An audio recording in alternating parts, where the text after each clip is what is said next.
اعوذ باللہ من الشیطان الرجیم بسم اللہ الرحمن الرحیم السلام علیکم۔ میں ہوں تفسیر پوائنٹ سے درود پاک کی فضیلت بیان کرتے ہوئے حضرت سید محمد بن سلیمان جزروی رضی اللہ تعالی عنہ اپنی ایک لکھی ہوئی کتاب دلائل الخیرات میں بیان کرتے ہیں کہ ایک جگہ میں تشریف لے گیا، نماز کا وقت ہو گیا لیکن وضو کے لیے پانی نہیں ملا۔ ایک کنویں کے قریب پہنچے تو دیکھا اس میں پانی نہیں ہے۔ اچانک ایک بچی نے گھر کی چھت سے پوچھا کہ آپ کون ہیں اور آپ کو کیا چاہیے؟ تو آپ نے فرمایا میں محمد بن سلیمان جزلوی ہوں، مجھے وضو کے لیے پانی چاہیے۔ تو وہ بولی کہ اچھا وہ آپ ہیں جن کی حمد و ثنا کے ڈنکے بجتے ہیں لیکن کنویں سے پانی نہیں نکال سکتے۔ یہ کہہ کر اس نے اپنا لعاب دہن پانی میں ڈالا تو پانی کناروں تک آ کر بہنے لگا۔ میں بہت حیران ہوا، وجہ پوچھی تو کہنے لگی یہ اس درود پاک کی کرامت ہے جو آپ نبی کریم صلی اللہ علیہ وآلہ وسلم پر پڑھتے ہیں۔ آپ نے وہیں سے ارادہ فرما لیا کہ میں درود شریف پر کتاب لکھوں گا۔ پھر آپ نے دلائل الخیرات کے نام سے کتاب لکھی۔ یہ وہی ہے حضرت شیخ جزلوی جن کے متعلق یہ بات پایا ثبوت تک پہنچی کہ آپ کی قبر سے کستوری کی خوشبو مہکتی تھی کیونکہ آپ درود پاک کی کثرت کرتے تھے۔ نیز آپ کے وصال کے بعد آپ کو قبر مبارک سے نکالا، 77 ایئرز کے بعد آپ کو قبر مبارک سے نکالا گیا اور سوز سے مراکش منتقل کیا گیا۔ جب آپ کا جسد مبارک کھولا گیا تو دیکھا کہ کفن تک بسیدہ نہیں ہوا تھا اور آپ بالکل سالم تھے جیسے ابھی لیٹے ہوں، نہ تو زمین نے چھیڑا نہ حالت بدلی۔ آپ نے وصال سے پہلے تازہ خط بنوایا تھا جو آپ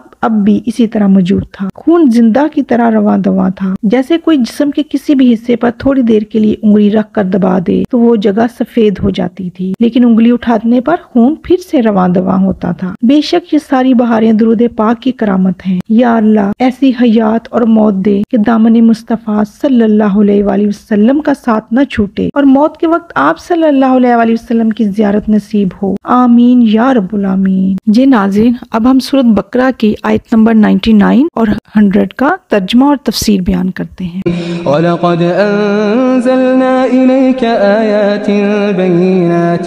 وَمَا يَكْفُرُ بِهَا إِلَّا الْفَاسِقُونَ أَوَكُلَّمَا عَاهَدُوا عَهْدًا نَبَذَهُ فَرِيقٌ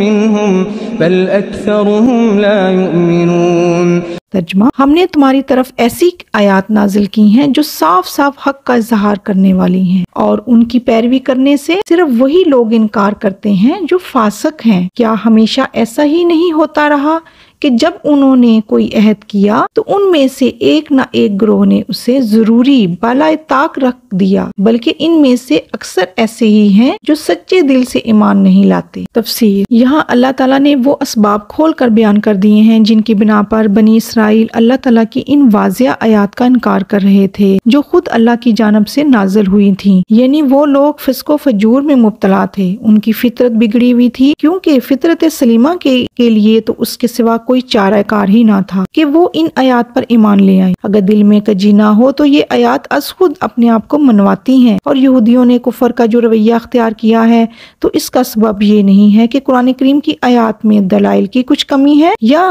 تشفی بخش نہیں، بلکہ اصل سبب یہ ہے کہ وہ خود ان کی فطرت بگڑ چکی تھی، وہ فسق و فجور میں مبتلا ہو چکے تھے، ہر وقت لڑائی جھگڑا اور فساد اور سازشیں کرنا ان کا مشغلہ تھا۔ اس کے بعد روئے سخن مسلمانوں اور تمام دوسرے انسانوں کی طرف پھر جاتا ہے۔ یہودیوں کی مذمت کی جاتی ہے اور ان کی صفات رذیلہ میں سے ایک دوسری صفت کو بیان کیا جاتا ہے کہ یہ لوگ آپس میں بھی مختلف خواہشات اپنے اندر رکھتے ہیں، اپنے اس مذموم تعصب کے باوجود ان کے درمیان قدر مشترک ہے، وہ کسی ایک رائے پر جمتے بھی نہیں، نہ ہی وہ اپنے کیے ہوئے معاہدوں کی پابندی کرتے ہیں، وہ کسی ایک رسی کو مضبوطی سے نہیں پکڑتے، اگرچہ وہ اپنی ذاتی مفاد اور اپنی قوی مفاد کے سلسلے میں پرلے درجے کے خود غرض ہیں، اور وہ اس بات کو پسند نہیں کرتے کہ ان کے سوا کسی اور کو بھی اللہ کا فضل و کرم نصیب ہو، لیکن اس قومی تعصب کے ہوتے ہوئے بھی وہ باہم متحد نہیں ہیں، وہ خود ایک دوسرے کے ساتھ کیے ہوئے معاہدوں کی پابندی بھی نہیں کرتے، جب بھی وہ آپس میں کوئی پختہ عہد کرتے ہیں تو ان میں سے کوئی ایک گروہ اٹھ کر اسے توڑ دیتا ہے اور ان کے اس متعلقہ فیصلے کی کھلی خلاف ورزی کرتا ہے۔ أَوَكُلَّمَا عَاهَدُوا عَهْدًا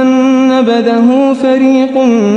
مِّنْهُمْ بَلْ أَكْثَرُهُمْ لَا يُؤْمِنُونَ۔ کیا ہمیشہ ایسا ہی نہیں ہوتا رہا کہ جب انہوں نے کوئی عہد کیا ان میں سے ایک نہ ایک گروہ نے اسے ضروری بالائے طاق رکھ دیا، بلکہ ان میں سے اکثر ایسے ہیں جو سچے دل سے ایمان نہیں لاتے۔ انہوں نے کوہ طور کے نیچے اللہ کے ساتھ پختہ عہد کیا اور بعد میں اس کی خلاف ورزی کی، اور نبی کریم صلی اللہ علیہ وسلم نے مدینہ طیبہ تشریف لانے کے بعد یہودیوں کے ساتھ جو معاہدہ کیا اسے بھی انہوں نے پس پش ڈال دیا، حالانکہ اس معاہدے میں ان کے ساتھ شرائط طے کی گئی تھیں، اور انہوں نے پہل کر کے حضور اکرم صلی اللہ علیہ وآلہ وسلم کے دشمنوں کی معاونت کی، نبی کریم صلی اللہ علیہ وآلہ وسلم کے پیش کردہ نظام زندگی پر تنقید شروع کر دی اور مسلمانوں کے اندر انتشار پیدا کرنے کی کوشش کی، حالانکہ یہ سب باتیں میثاق مدینہ کے خلاف تھیں۔ یہ تھی بنی اسرائیل کی مذموم عادت، جبکہ مسلمانوں کا رویہ ان سے بالکل مختلف تھا۔ نبی کریم صلی اللہ علیہ وآلہ وسلم فرماتے ہیں کہ مسلمانوں کے خون بہم مساوی ہیں اور وہ سب دوسرے کے مقابلے میں ایک دوسرے کے مددگار ہیں، اور ان میں ادنا ترین آدمی بھی سب کی طرف سے امان دے سکتا ہے، اور جب وہ کسی کے ساتھ کوئی معاہدہ کریں تو ان میں سے کسی کو یہ اجازت نہ ہوگی کہ وہ اسے توڑے یا اس کے خلاف ورزی کرے۔ حضرت عمر رضی اللہ تعالیٰ عنہ کے زمانہ خلافت میں ان کے کمانڈر الچیف حضرت ابو عبیدہ نے لکھا کہ عراق کے ایک گاؤں والوں کو ہمارے ایک غلام نے امان دے دی ہے، اب ہم ان کے ساتھ کیا معاملہ کریں؟